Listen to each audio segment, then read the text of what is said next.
Hello friends, this is Shivam Dubey from English Kingdom, Katra Prayagraj. Welcome to the class.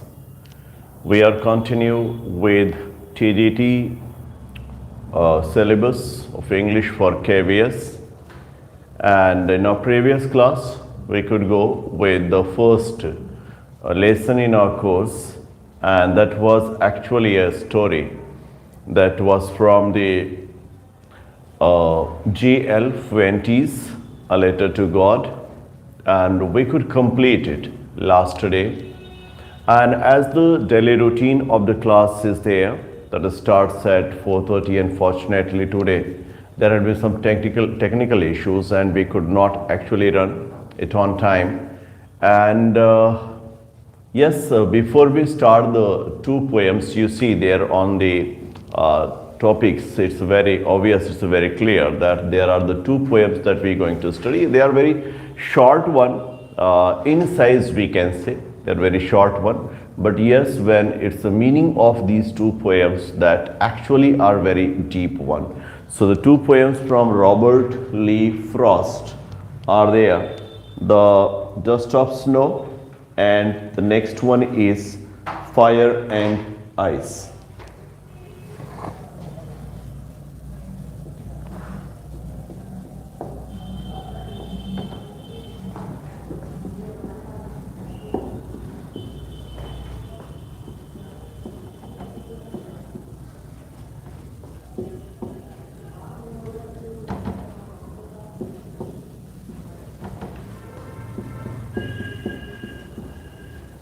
Fire and Ice, the two poems of Robert Lee Frost here today in our discussion in the class.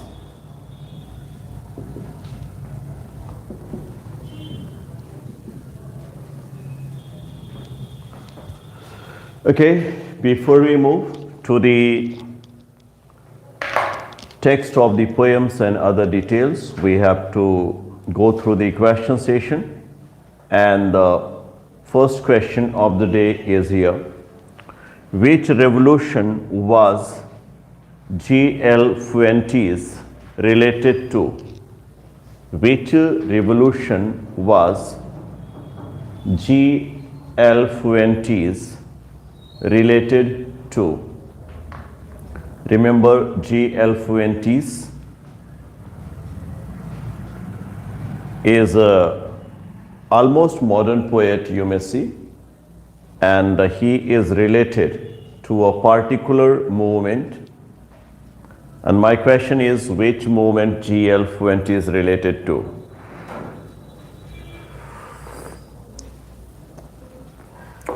Okay, that's nice of you, Minu, and she answers correct, to be Mexican Revolution, and that actually started in 1910, and for the 7 years there had been this revolution, and in 1917 this was over. God bless you, Devanarayan. So the right answer is Mexican Revolution.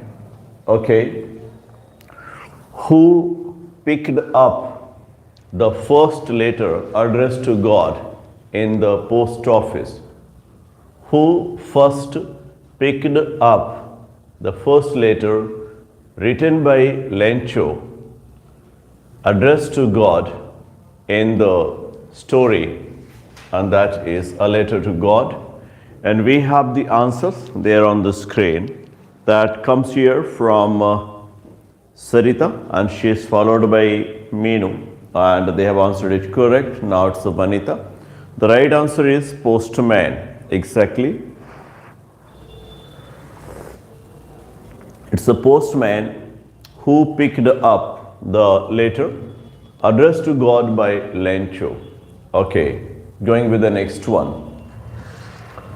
What caused the complete destruction of the crops of Lencho in the lesson A Letter to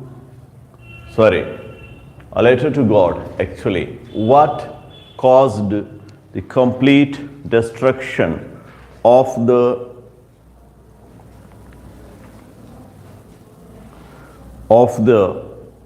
crops And we have the answers there on the screen coming from Sarita, and she is followed by Meenu. They have answered it correct. To be okay, unexpected hailstones that caused the complete destruction of the crops of Lencho. That's good on Vanita.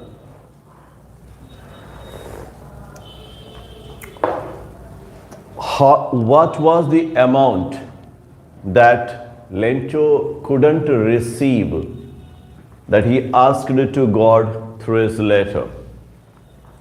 What was the amount that Lencho couldn't receive that he asked to God through his letter?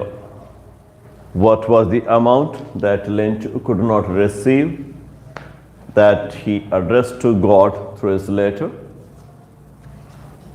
And we have the answers there on the screen.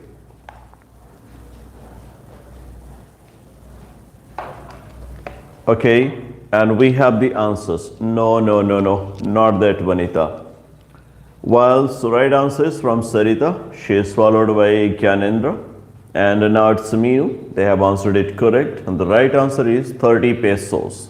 30 pesos was the amount that he did not actually receive. Okay, going with the next one. Who asked for an act of charity in the story, a letter to God?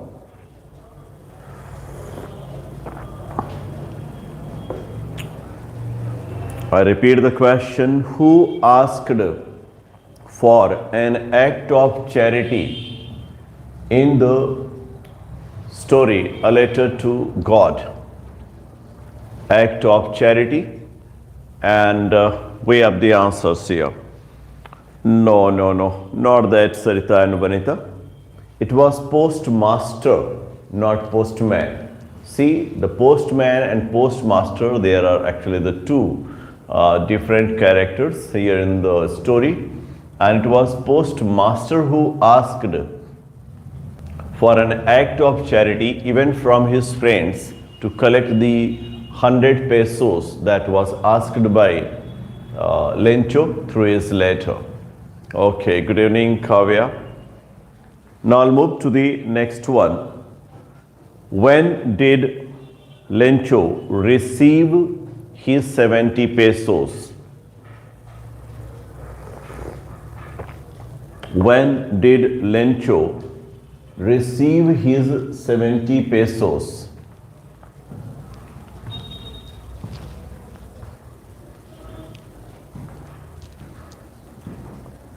Okay, and the answer there on the screen that we receive coming from Meenu, and okay, much better from Sarita, and she is followed by Vanita. Okay, Meenu, Gyanen, and Kavya. They've answered it correct. Exactly, it was next Sunday that he received the 70 pesos through the letter addressed from God. Going with the next question. Who stated, "I wish I had the faith of the man who wrote the letter"? Who stated, "I wish I had the faith of the man who wrote this letter"? I repeat the question. I wish I had the faith of the man who wrote this letter in the story, a letter to God.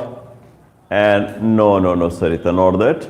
So right answer is here, starting with Meenu, and no, Kavya, followed by Kyanin and Sarita. The right answer is postmaster. Exactly. Actually, after reading the letter from Lencho, the postmaster was actually shocked with the kind of faith that was shown by this man, and that was Lencho, as a farmer, had a firm faith in God and expected the amount 100 pesos. And reading this letter from Lencho, actually the postmaster was much touched, and he wished, I wish I had the faith of the man who wrote this letter. Okay, going with the next one. What was the expectation of Lencho from heaven for his crops? What was the expectation of Lencho from heaven, from God, for his crops in the early of this story? God bless you, Mamta. What was the expectation of Lencho in the just the beginning of the story, a letter to God from heaven? Okay, no, Sarita, not that. So right answer comes from Enu. Actually, he expected a downpour, or at least shower, that would help him to get good crops. So the expectation was for downpour or a good shower. Okay, going with the next one. When did Lencho write his letter to God? When did Lencho write his letter to God?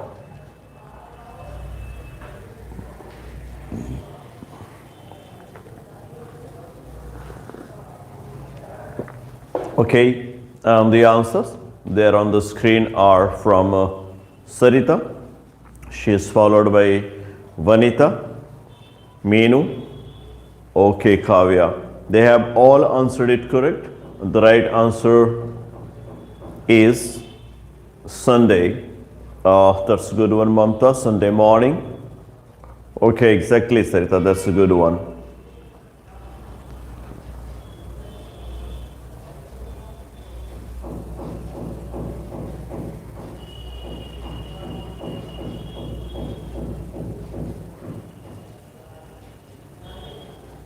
Okay, Ashish, call us. I think even before you had a query, then I could help you. Please call, and whatever possible support can be there, we will be there, dear.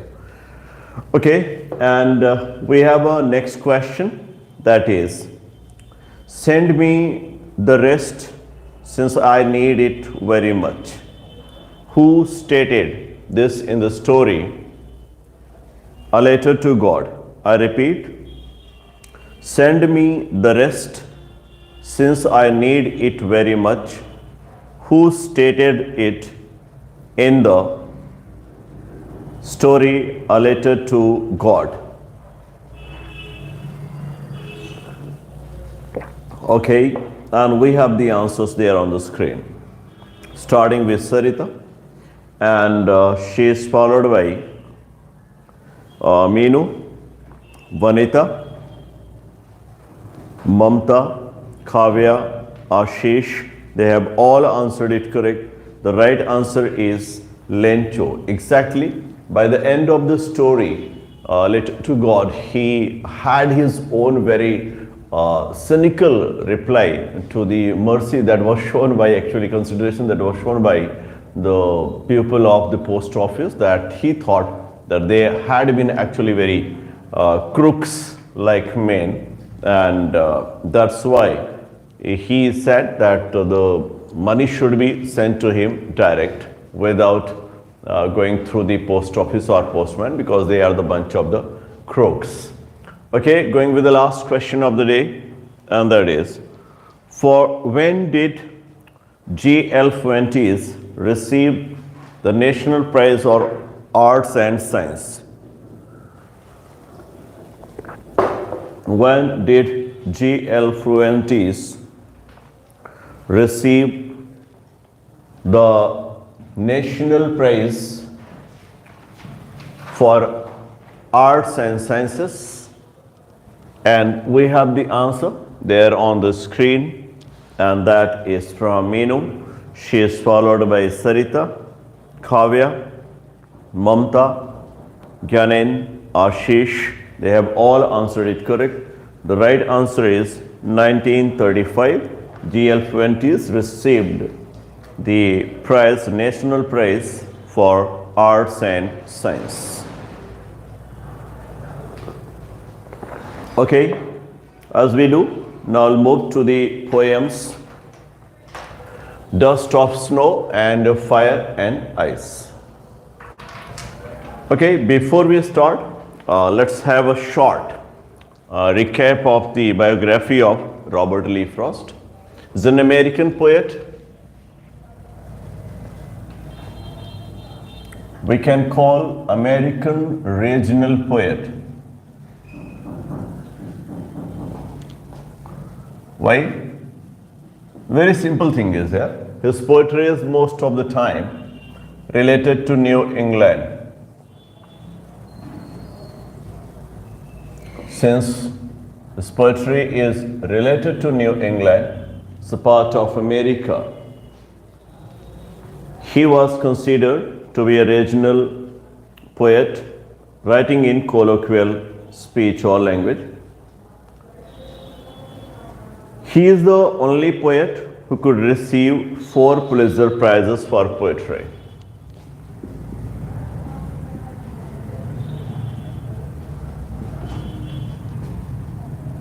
Receiving 4 Pulitzer Prizes for poetry.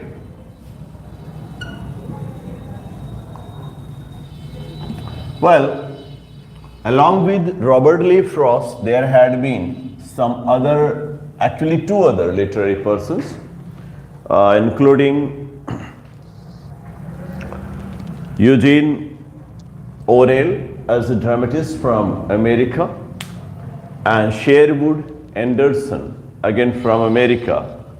For his dramas and for his biography, he could receive the 4 Pulitzer Prizes, but they were the dramatists, as I told you. Just a simple thing you see, that here for poetry, he is the only poet who could receive the 4 Pulitzer Prizes. He was the son of William Prescott Frost. William Prescott Frost, and the mother was Isabel Moody. Isabel Moody was mother. So William Prescott Frost was actually his grandfather as well. So the name goes with like junior. It's a junior, the father, and senior was grandfather. And Isabel Moody, as I told you, is mother of Robert Lee Frost. Okay? So they were the parents of Robert Lee Frost. He was appointed as the Poet Laureate of Vermont. The Poet Laureate of Vermont.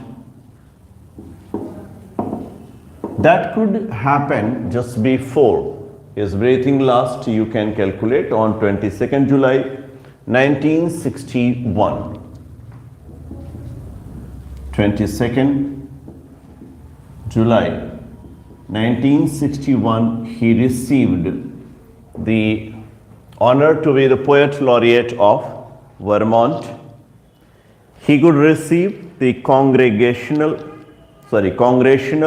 Gold Medal in 1960. Congressional Gold Medal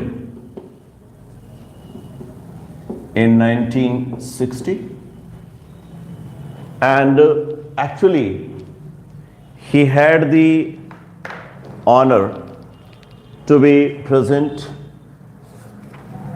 on the speech of the then selected president. Yes, congressional, yeah, congressional gold medal.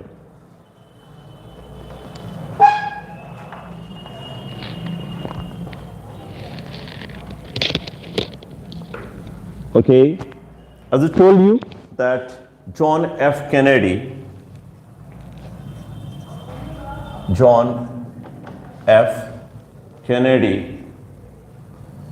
was elected president of America in 1961, and on 20th January 1961 there was inauguration, or you can say inaugural celebration of the presidential victory of John F. Kennedy, and Robert Lee Frost was given the honor to recite his poem, The Gift Outright.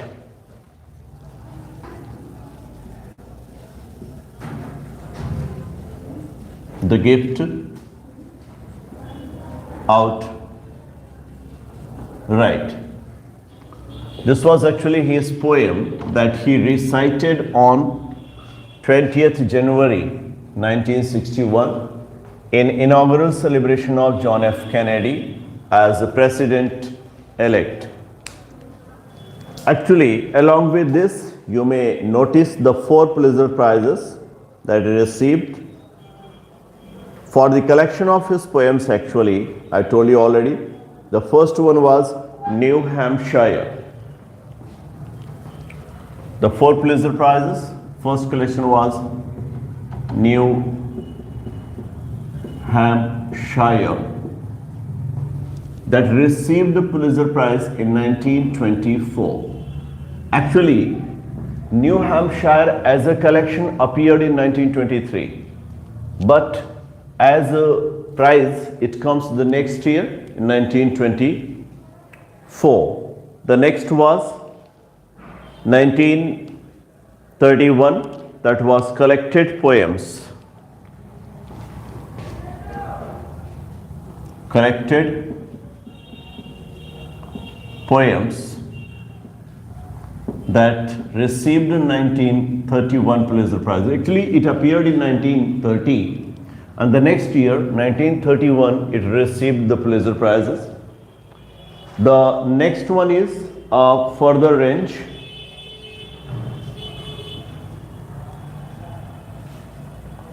A further range, that's the next one. This received in 1937 the Pulitzer Prizes, appearing in 1936. And the next one, that's the last, is A Witness Tree. A Witness Tree, for which he received in 1943 his last Pulitzer Prizes. 1943, his last Pulitzer Prizes for this. Actually, this the name of the collections you should have in your mind. New Hampshire, that appeared in 1923, but the prize was there in 1924. Collected poems, that appeared in 1930 as a poems collection, and in 1931 received the Pulitzer Prizes. A Further Range, that appeared in 1936, in 37 received the prize, and A Witness Tree, appearing in 1942 and receiving the prize in 1943. Actually, there are many more things that we can correlate, and as I told you, Sherwood and Eugene O'Neill, the 2 other literary persons that could receive the 4 Pulitzer Prizes. Now I'll move to the next, and that is the study of the poems Dust of Snow and Fire and Ice. Very short poems, but very meaningful, as we already know. Okay, at first we go with the poem The Dust of Snow. This poem he could compose in 1923.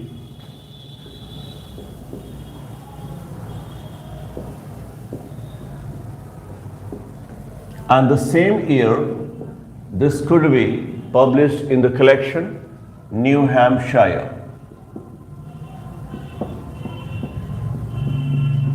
This was the collection of 1923, and this was published here.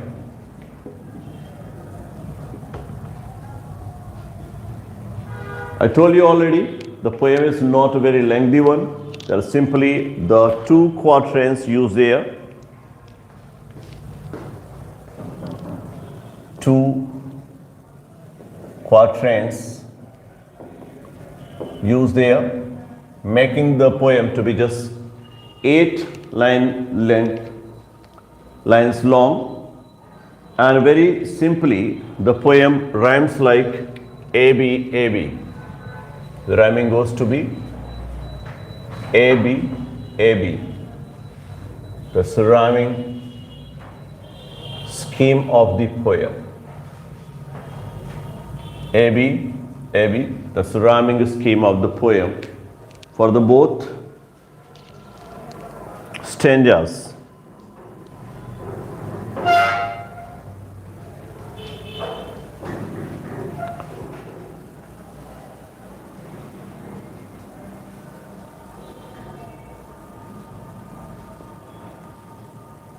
Actually, Dust of Snow is based on a change of mood.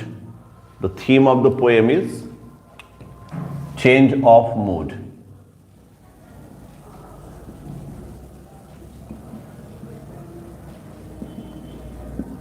Okay, very often I think I also agree with the idea of Robert Lee Frost here. Actually, when you go with the poem,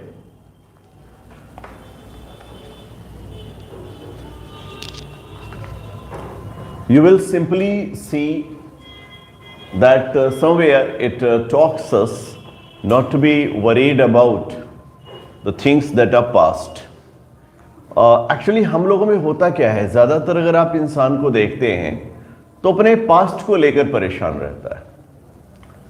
मतलब वो future छोड़ देता है, वो present छोड़ देता है और हर वक्त सोचता रहता है कि हमने ऐसा ना किया होता तो ये हो गया होता, हमने ऐसा ना किया होता तो ऐसा हो गया होता. ये ठीक है कि आप सोच रहे हो, ये आपकी अपनी लाइफ है, आपका अपना वर्ल्ड है, you can be thinking. But साथ में आपको इस बात का भी ध्यान रखना पड़ेगा कि अगर आपने पास्ट में कुछ खोया है तो past is irrevocable, means you can not change your past. जो पास्ट में था वो पास्ट में ही था, वो आपको दोबारा मिल नहीं सकता. अगर हो गया है तो आपसे वो दूर हो गया है. इसलिए आपको यह सोचने समझने की जरूरत नहीं है कि मेरे पास ये जो चीजें थी वो क्यों नहीं है. इनफैक्ट अगर हम ऐसा सोचते हैं तो पहले जो लॉस हुआ है वो तो लॉस हुआ है, नो डाउट, कोई इसमें शक ही नहीं. लेकिन अभी उस बारे में सोच करना हम और भी लॉस कर रहे हैं. मतलब जो हमारे लिए अच्छा हो सकता है, जिसको हम और अच्छा बना सकते हैं, उसको हम सोच सोच कर और खराब कर ले रहे हैं. That is what the change of mood means. Dust of snow कोई अलग टाइप की पोएम नहीं, बहुत सिंपल सी पोएम है. The poet is actually rueing his time thinking over some serious issues and was standing by a hemlock tree.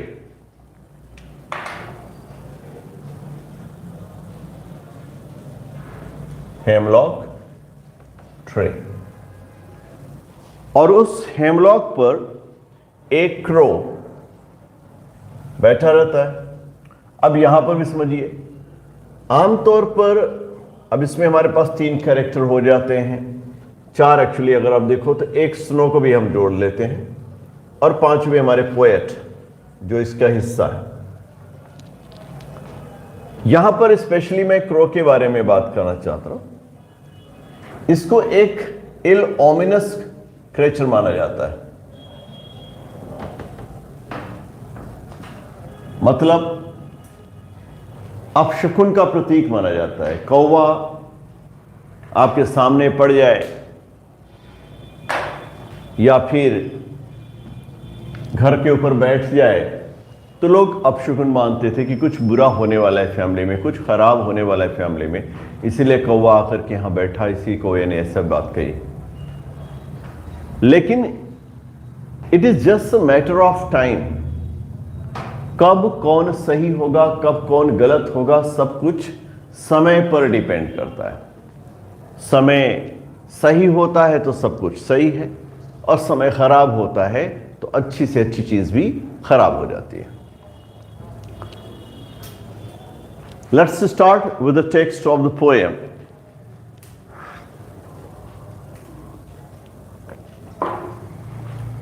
The way a crow shook down on me, the dust of snow from hemlock tree.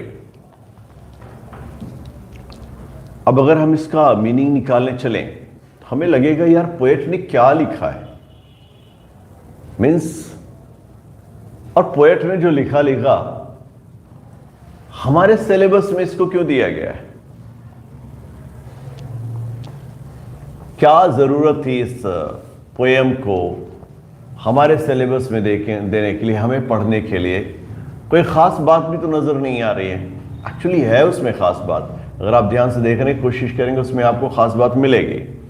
The way a crow shook down on me, जिस तरह से एक कौवे ने मेरे ऊपर कुछ गिराया है। शूक डाउन, उसने कुछ हिलाया, उसके हिलने की वजह से हमारे ऊपर कुछ गिरा। द डस्ट ऑफ स्नो, क्या गिरा? द डस्ट ऑफ स्नो, मेरे ऊपर स्नो का डस्ट गिर गया। From a hemlock tree, hemlock tree के पास से। हेमलॉक वैसे धतूरा होता है, हम लोग जानते हैं, और एक तरह से विषैला ये भी होता है, पॉइजनस होता है। तो अगर आप देखिए तो पॉइजनस ट्री,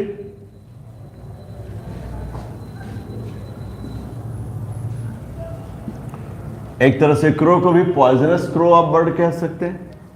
और पोएट जो है ना वो खुद ही पॉइजनस या सैड मूड में है, सैड मूड में है, खुद ही परेशान है पोएट।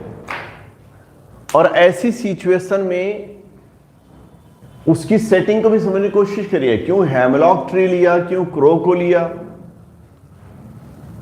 क्योंकि मूड वैसा है ना। सोच इस समय पोएट की ऐसी है कि वो दुखी है, वो परेशान है, तो ऐसी जगहों पर आपको लेकर चलेगा जहां से उसे या उसको और उसके पढ़ने वालों को यह लगे कि पोएट परेशान है, पोएट को दिक्कत है। तो हेमलॉक जो है वो भी विषैला, लेकिन पोएट के लिए अच्छा करने जा रहा है।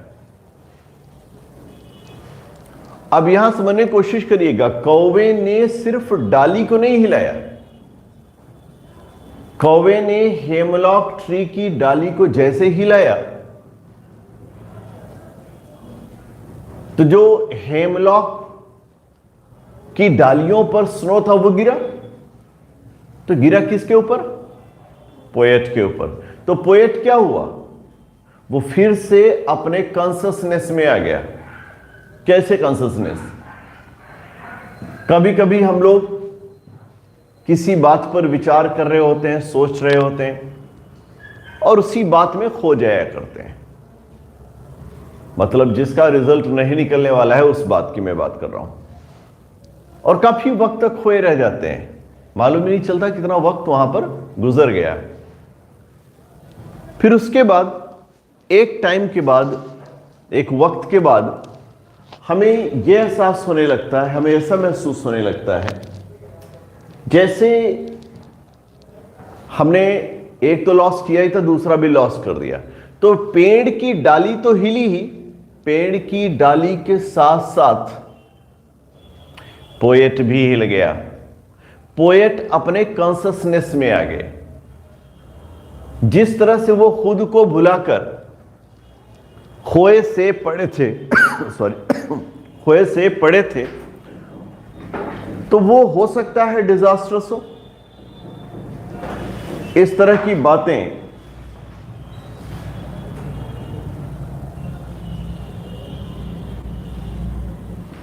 अगर हम देखें तो थोड़ी सी सुसाइडल होती हैं। हम लोग यहां पर छोटा सा डिस्क्रिप्शन लेंगे सोक्रेटिस का, जिसको उन्होंने फेडो में डिस्क्राइब किया है। सोक्रेटिस ने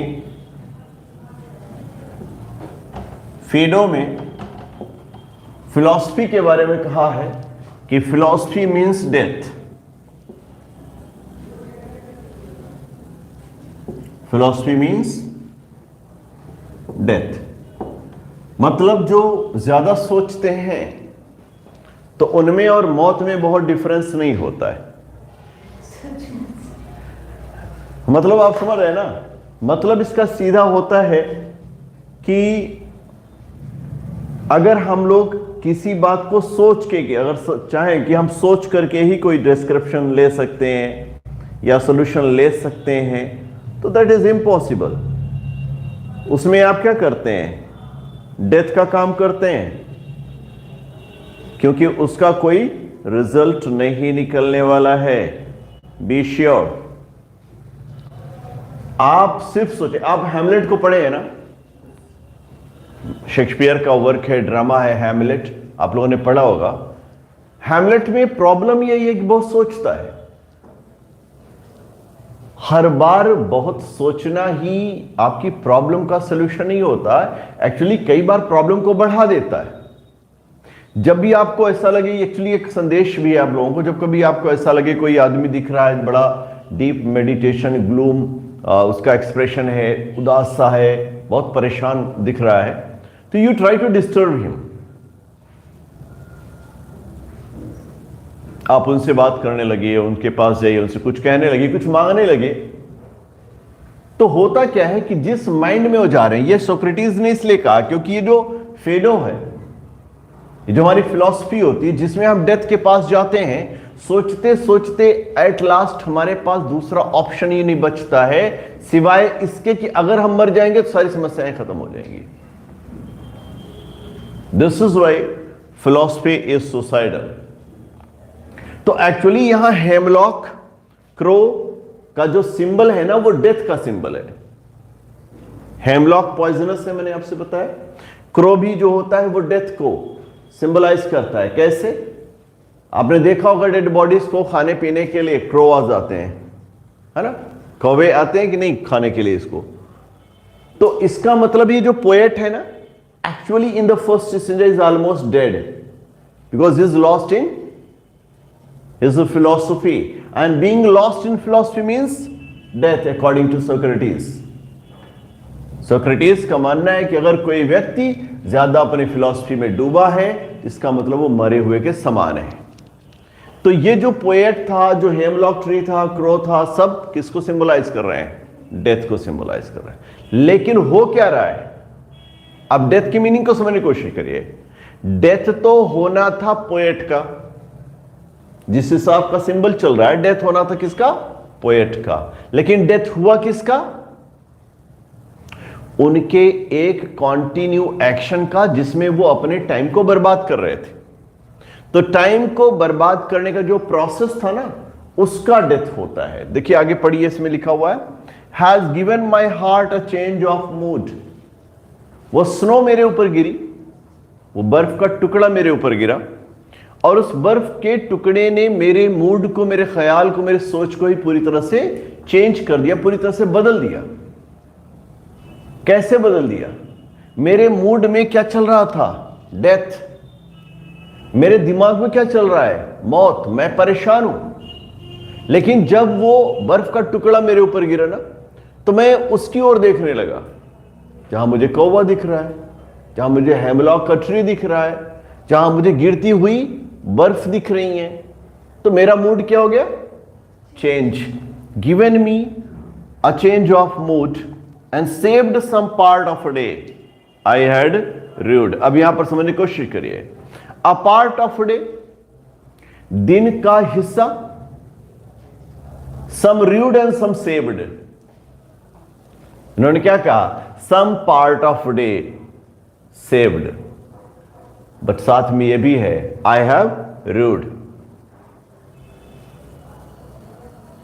मतलब एक दिन में अगर आप मान के चलो, दिन का समय लेते हैं हम लोग, उजाले का समय लेते हैं 12 आवर्स, तो उस 12 घंटे में उन्होंने मान लो 5 घंटे बर्बाद कर दिए सोचते सोचते, तो 5 घंटे तो खत्म हो गए ना। लेकिन 7 बचे थे, तो 7 को बचा लिया। जैसे ही वो बर्फ का टुकड़ा उनके ऊपर गिरा, उनका जो ख्याल डूबा हुआ था डेथ में, उस ख्याल से वो बाहर आ गए और उनको समझ में आ गया कि ये क्या मैं कर रहा हूं, मतलब मैं अपने टाइम को बर्बाद कर रहा हूं, killing my time, that's a foolish deed indeed. और उन्होंने डिसाइड किया कि नहीं, अब मुझे अपने टाइम को बर्बाद नहीं करना है। जो हो गया बर्बाद वो हो गया, जो समय चला गया वो चला गया, अब जो बचा हुआ है उसको मुझे सेव करना है। तो एक और बचा हुआ है, दूसरी ओर बर्बाद हो गया है। दोनों पार्ट यूज किए, ध्यान से देखिएगा। And saved some part of a day I had rued. कुछ पार्ट ऑफ अ डे तो मैंने रूड कर दिया, कुछ तो दिन का हिस्सा मैंने बर्बाद कर दिया है, बट कुछ सेव्ड, कुछ बच गया। इसका मतलब यह है कि आपकी लाइफ में जो हो जाए ना, उसको लेकर कभी परेशान मत होया करिए, आगे बढ़ने की कोशिश किया करिए। अगर आपकी नजर में वो काम गलत है, तो सोचने से, उसके बारे में गहन चिंतन करने से, रोने धोने से वो काम बदल नहीं जाएगा।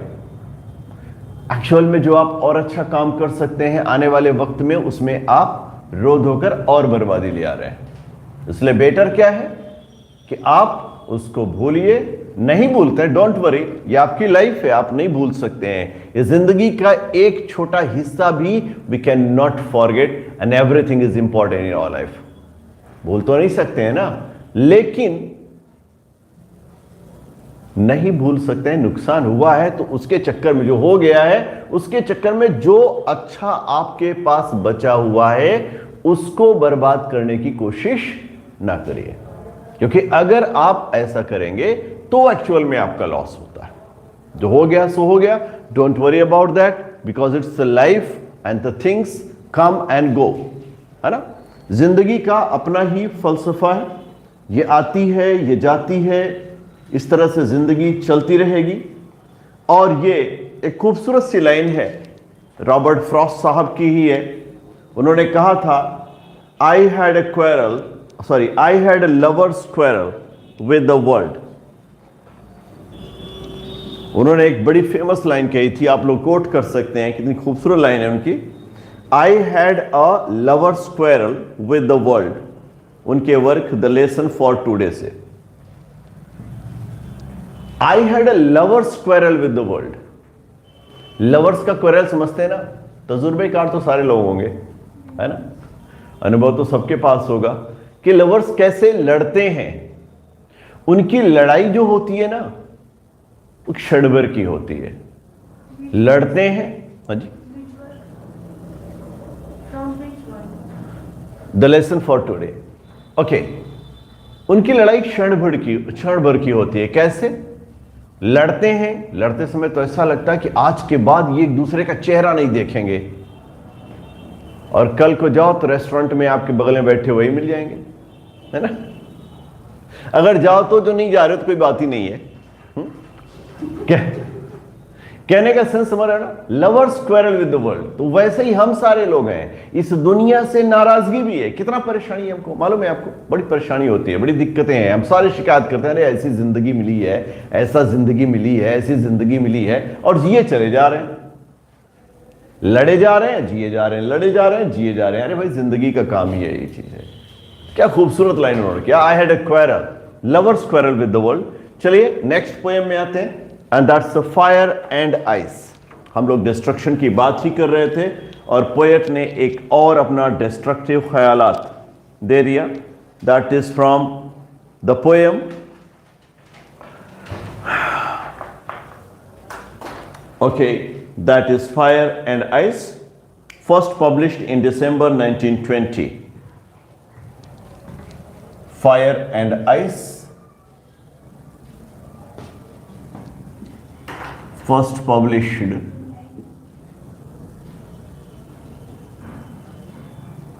in 1920. There's a magazine, Harper's Magazine.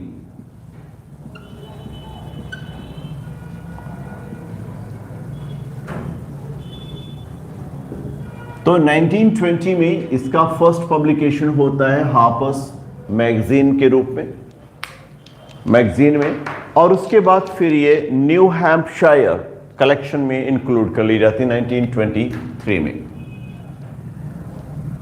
New Hampshire,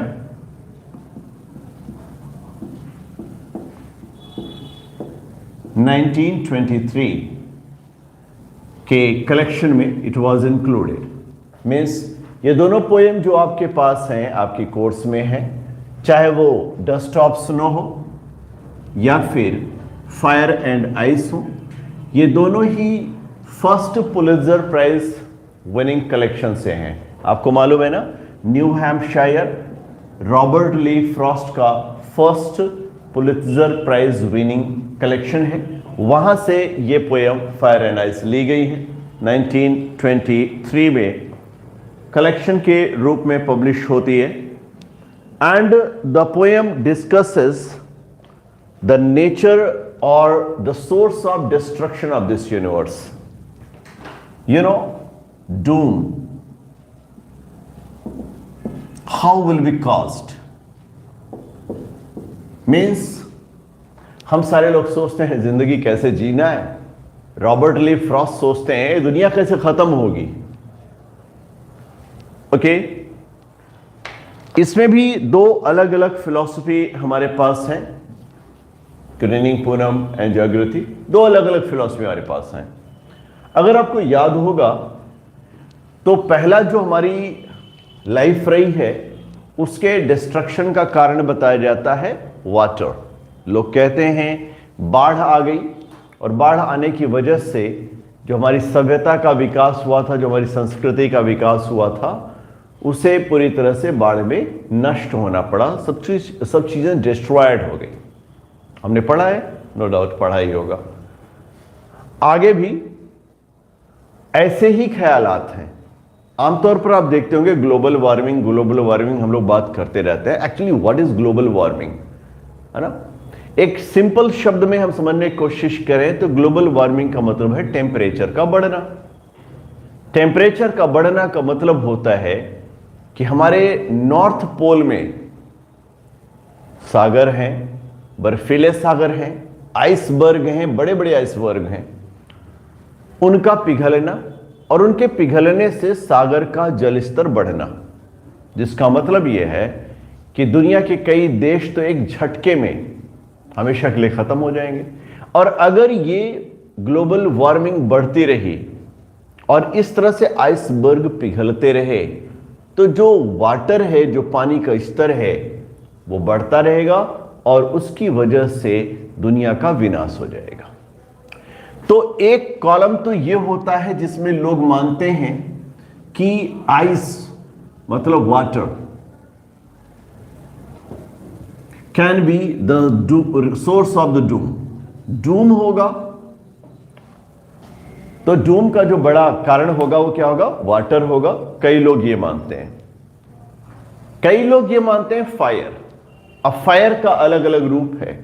अगर आप कभी डायनासोर के खत्म होने या प्रजाति के खत्म होने के कारण में जाते हैं तो कई अलग अलग कारण आते हैं, और कई जगहों पर फिलोसफर्स ये बोलते हैं कि आग के गोले गिरे थे आसमान से, जिसकी वजह से बहुत ज्यादा आग लग गई थी, और आग लगने की वजह से सारी चीजें खत्म हो गई। तो डायनासोर के लिए खुद को सरवाइव करना मुश्किल हो गया, डायनासोर्स भी उस आग में जलकर खत्म हो गए थे, मतलब फायर। दूसरा जो एक वर्ग है वो फायर की बात करता है। अब अगर हम आज के समय में बात करें तो फायर कैसे कारण हो सकता है, हमारे जो सोच है वो अगर आप कहें तो हम बॉम्ब को यह इंक्लूड कर सकते हैं। अगर आप कहें तो आप भी कहेंगे सर हम लोगों ने कहा नहीं, और आपने पहले डिस्क्रिप्शन दे दिया, कह रहे हैं आप कहें तो। फिलहाल इतना हमने आपको दिया मौका कि आप कहें तो, आप नहीं कहें तो क्या करें हम। तो बॉम्ब की बात अगर हम क्यों कर रहे हैं, क्योंकि दुनिया ने वर्ल्ड वार फर्स्ट देखा, खुद फ्रॉस्ट ने देखा, और आगे जो होने वाला है, पोएट को हमेशा सीयर कहा जाता है, दृष्टा, जो आने वाले समय में चीजों को देख सकता है, समझ सकता है। तो पोएट दृष्टा है, यह सोच करके पोएट ने अपनी एक इमेजिनेशन यूज किया कि वर्ल्ड वार फर्स्ट अगर ऐसा है तो वर्ल्ड वार सेकंड कैसा होगा। And as you see, Hiroshima Nagasaki, world war second, atom bomb. Atomic bomb जो है वो फायर का ही रूप है, जिससे दुनिया डिस्ट्रॉयड हो जाएगी, सारी चीजें जल के राख हो जाएंगी। Once again as I told you, the poem is a very short one, again in the 2 quatrains. Fire and ice में भी 2 क्वाट्रेन यूज किए गए हैं। Quatrain means a stanza of 4 lines, 4 line का स्टैंजा जो होता है उसको हम लोग क्वाट्रेन कहते हैं। And simply the rhyming scheme of the poem goes like A B A A. Well, there is actually some irregularities are there in the lines. Well, so the 2 quatrains, and most of the time the rhyming goes like A, B, A, A. This is the rhyming that we find most of the time. यहां पर एक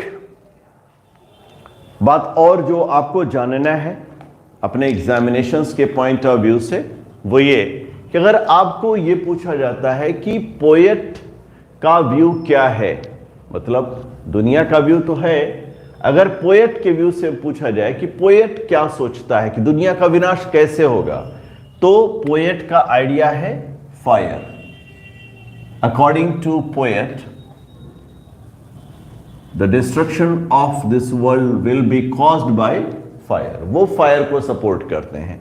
हालांकि वो last में water की भी बात करते हैं, लेकिन उनका पहला मानना यह है कि अगर अब दुनिया का विनाश होगा तो दुनिया का विनाश फायर की वजह से होगा। चलिए पोएम को पढ़ते हैं। Some say the world will end in fire, some say in ice. कुछ लोग कहते हैं कि दुनिया का जो एंड होगा वो फायर में होगा, और कुछ लोग कहते हैं कि जो दुनिया का एंड होगा वो आइस की वजह से होगा, वाटर्स की वजह से होगा। अब ये सम से कौन है, इनको हम लोग थोड़ा सा एक्सप्लेन कर सकते हैं। छोटी पोएम है, बड़ा डिस्क्रिप्शन हो सकता है, बट एक शॉर्ट में आपसे कह रहे हैं कि सम से ये जो है ये कुछ धर्मों को भी रिलेट कर सकता है। कुछ धर्मों में ये बात कही गई है कि दुनिया का विनाश होगा और फिर नई दुनिया का निर्माण होगा। माल्थस जो हमारे एक इकोनॉमिस्ट थे, उन्होंने खुद कहा था कि जो प्रकृति होती है वो समय समय पर जनसंख्या को नियंत्रित करती रहती है, या प्राकृतिक बैलेंस जो होता है उसे बनाए रखती है।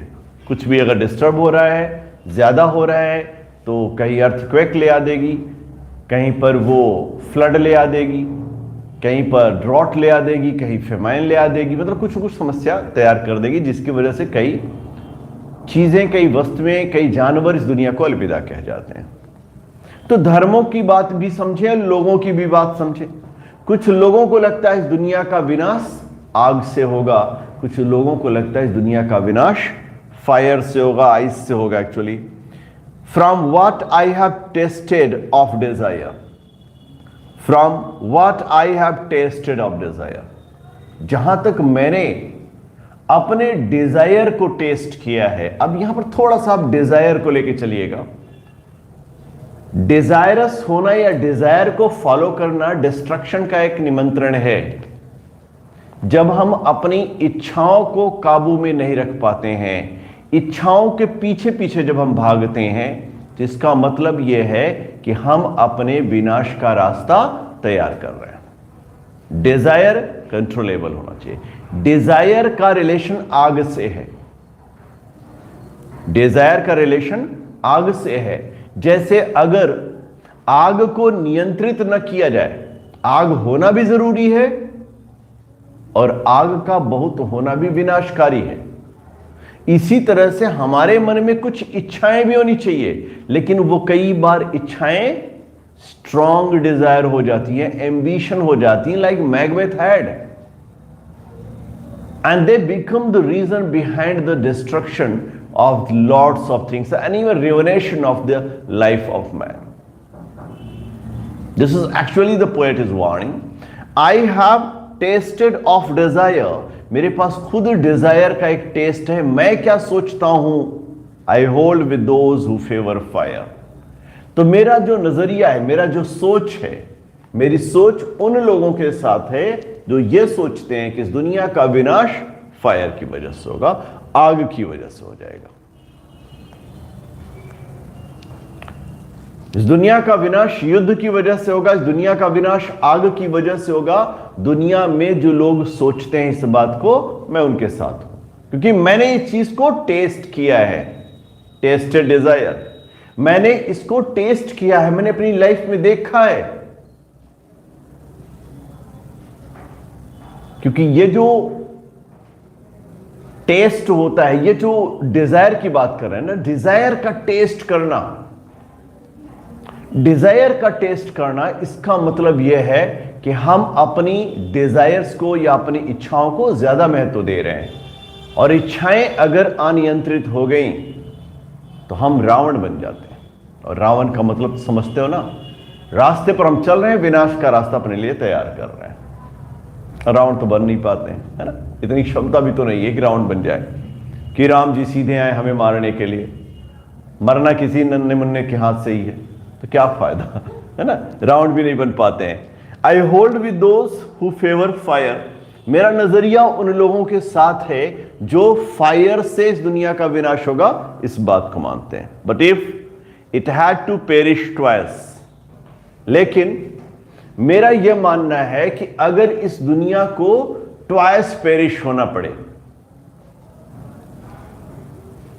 एक बार बर्बाद हो गया, फिर से बर्बाद होना हो, मतलब दो दो बार अगर बर्बाद होना हो, तो मैं क्या सोचता हूं, I think I know enough of hate. तो शायद मुझे मालूम है कि नफरत बहुत बड़ी चीज होती है, और मुझे अच्छी जानकारी है to say that for destruction ice, तो मैं ये भी कह सकता हूं कि आइस से भी डिस्ट्रक्शन हो सकता है, is also great and would suffice. और मैं इस बात को मानता हूं कि ऑल्सो ग्रेट, ग्रेट का सेंस क्या है यहां पर? हमने पहले तो कह दिया कि आग की वजह से डिस्ट्रक्शन हो जाएगा, लेकिन हमने यह माना कि अगर मान लो कि एक बार में ठीक से डिस्ट्रक्शन नहीं हो पाया, है ना, आग ठीक से नहीं जला पाई, कुछ बच गए, कुछ रह गए, क्योंकि पानी है ना पूरी दुनिया में, इस बात का तो हम लोगों को ध्यान रखना पड़ेगा, क्योंकि आग से भी ज्यादा पानी है हमारे पास। तो ऐसा हो सकता है कि अगर इस दुनिया का दोबारा विनाश हो, पोएट एक बार में सेटिस्फाइड नहीं है कि एक बार विनाश हो गया ना, दो दो बार विनाश करवा रहा है ना? अगर इस दुनिया का दोबारा विनाश होना होगा तो मैं इस बात को मानता हूं कि जो आइस का डिस्ट्रक्शन है वुड बी ग्रेट, बहुत बड़ा डिस्ट्रक्शन होगा। पानी की वजह से भी इस दुनिया का विनाश होगा और बहुत ही भयावह विनाश होगा। ये तो हम सारे लोग जानते हैं। आग को रोकने का तरीका है हमारे पास पानी, लेकिन पानी को रोकने का हमारे पास कोई तरीका नहीं। आग को रोकने का हमारे पास तरीका है पानी, हम पानी की मदद से आग को रोक सकते हैं, लेकिन पानी को रोकने का हमारे पास कोई तरीका नहीं होता है एक्सेप्ट भागने के। लेकिन जब चारों तरफ से पानी पानी आएगा तो भागेंगे कहां, है ना? पेड़ों पर भी नहीं चढ़ के रह सकते, कब टूट के निकल ले पता नहीं, है ना? तो कहने का सेंस यह है कि पानी से पोएट का क्या मानना है कि अगर दुनिया का दोबारा विनाश होना हो, थैंक यू ममता, अगर दुनिया का दोबारा विनाश होना हो तो फिर अगली बार किससे विनाश होगा? आइस से। एंड वुड सफिश, और पानी से विनाश हुआ तो वह भी पर्याप्त होगा, इतना ज्यादा होगा कि कोई भी चीज बच नहीं पाएगी, कोई भी चीज सही सलामत रह नहीं पाएगी। डिस्ट्रक्शन वुड बी कैटास्ट्रॉफिक, वो तो हमेशा होता है। डिस्ट्रक्शन तो कैटास्ट्रॉफिक होता ही है, अपना विनाश तो करता ही है, साथ साथ विनाश का एक खौफनाक मंजर सामने लेकर आता है। तो इस दुनिया का विनाश होगा, ये डन है, क्योंकि इतना जो बैलेंस बढ़ रहा है ना हम लोगों का, जंगल काट ले रहे हैं, जानवरों को मार दे रहे हैं, अपने बड़े बड़े घर बनाए पड़े हुए हैं, हर जगह सड़क बने पड़ी हुई है। एक और तरक्की भी देखना है तो एक और ये भी देखना है, देखते चलो कि एक दिन ये सारा खत्म कर दे रहे हो तो बैलेंस खराब होगा, और बैलेंस खराब होगा तो जमीन को क्या करना है? जमीन को एक पलटी तो मारना है ना? ऐसे चल रही है, इतने पर है, ऐसे मूव कर रही है, ज्यादा खराब के लिए आपने इधर वाला हटा लिया है तो इसको क्या करना है? ऐसे हो जाएगी, फिर आप कहां जाएंगे आप जान लेना, है ना? इसको क्या है, करवट ही मारना है ना? तो कहने का सेंस ये है कि बी रेडी, जो हम लोग कर रहे हैं उसका एक खौफनाक रिजल्ट हमारा इंतजार कर रहा है, इसलिए समय रहते हमें संभल जाना होगा, वृक्षों की कटाई रोक लेनी होगी, जंगलों का खात्मा जो हो रहा है उसको रोकना होगा, और प्राकृतिक संसाधनों का जो गलत शोषण हो रहा है या दोहन हो रहा है उसे भी रोकना होगा। सरकार ने नियमें बना रखी हैं, कई रूल्स बना रखे हैं सरकार ने कि लोग पेड़ नहीं काट सकते, लोग जंगल नहीं काट सकते, लोग पहाड़ों को नहीं काट सकते, लोग पत्थर को नहीं काट सकते, और सरकार खुद काट रही है ना? सरकार से यह गुजारिश है कि भाई आप रोकिए, आप ये कंक्रीट पत्थर यहां से उठाकर वहां लेकर जा रहे हैं, बैलेंस खराब हो रहा है प्रकृति का। हम 2 ट्रॉली ईंट निकाल लेते थे, या पत्थर निकाले, ईंट तो नहीं पत्थर निकाल लेते थे, तो आपको लगता था हमारा वन खत्म हो रहा है, जंगल खत्म हो रहा है, और आपने वहां पर फैक्ट्रीज लगा रखी हैं। काम जरूरी है, हम समझ रहे हैं, लेकिन हमारी जिंदगी से ज्यादा जरूरी तो नहीं है ना? कम से कम जो प्राकृतिक संसाधन है उनको प्राकृतिक अवस्था में रहने दो, नहीं तो बी रेडी फॉर डिस्ट्रक्शन। और जिस दिन प्रकृति लेती है अपना बदला ना, तो फिर कोई रोक नहीं पाता है। मैंने एक दिन कहा था, जिंदगी बड़ी अजीब चीज है, सब आपको माफ कर देते हैं, सब आपको क्षमा कर देते हैं, लेकिन ये जिंदगी आपको माफ नहीं करती है। इसलिए अगर हम इस जिंदगी से खिलवाड़ करें, जंगल खत्म करके किसके साथ खिलवाड़ हो रहा है? हमारी अपनी लाइफ के साथ। पेड़ खत्म हो जाएंगे, ऑक्सीजन क्या? कोरोना आया था, सेकंड कोरोना में कोहराम देखा है हमने ऑक्सीजन का, शायद आप लोग भी विटनेस किए होंगे। लोग पैसे लेकर खड़े थे, ऑक्सीजन अवेलेबल नहीं था, जाने कितनों ने अपनों के सामने दम तोड़ा है, हम देखते रह गए, हम कुछ नहीं कर पाए, क्योंकि हमें तो मतलब ही नहीं, समझ ही नहीं आता ना कि पेड़ हमारे लिए कर क्या रहे हैं, जंगल कर क्या रहे हैं। सरकार को भी ये जो प्राकृतिक संसाधनों का दुरुपयोग हो रहा है, जो खनन हो रहा है, उसको रोकना चाहिए। Actually the poem is indicating towards that sense that one day if we continue like that the world will be destroyed because of our action. That's all from me. Thanks a lot for watching. Keep watching, keep learning, and keep working hard. Thank you. Thank you very much.